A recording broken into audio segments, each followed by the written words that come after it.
finding offline clients. How in the world do you do that? I'm going to explain that in this little video here.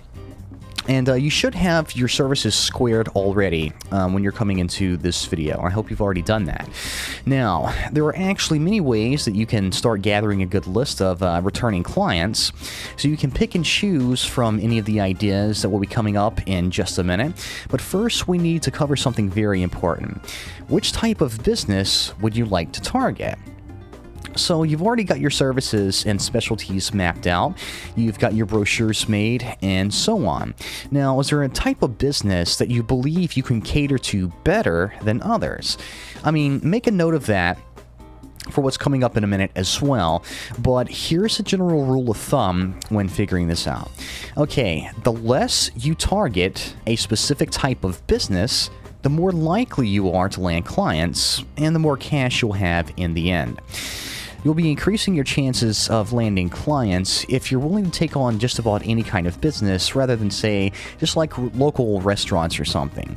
Now, your odds will definitely be increased this way, but that's not to say that you can't target a specific niche type of business. You know, that may be a great thing for you to do, but let's say that you live in a big city, or just maybe a city that has a load of a single type of business that you believe you can cater to the best.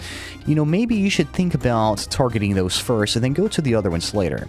So depending on exactly which kind of services you're offering, the work you do may or may not be almost exactly the same when working with different types of companies.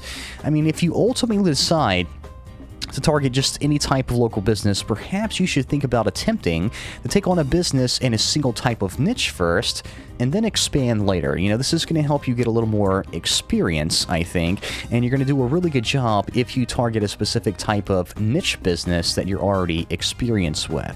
For example, you could target local restaurants and then move on to various mom-and-pop type businesses, and after that you can try small record stores, industrial work stores, and so on. You can make a list of all of these different niche businesses in your area and target each niche, or you can go all in and target all of them at the same time. You just do whatever you feel is best and work out your own strategy. There's seriously no right or wrong way to do this.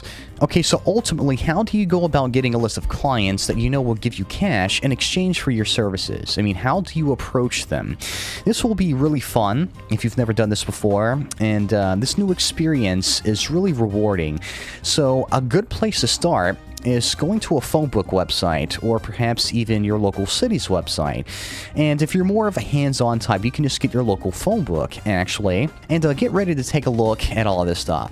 So when you're at the websites mentioned above, or you've got a local phone book in your hand, go to the business section. So, you know, this is where all the fun's going to start. So if you're already doing what I have suggested, you should have hundreds, if not thousands, of local businesses right in front of you. Now, these businesses don't have any presence on the web, most likely. Now, do you realize how much potential to make money there is sitting right in front of you at this very moment? So let's get to work and start reeling in these new clients.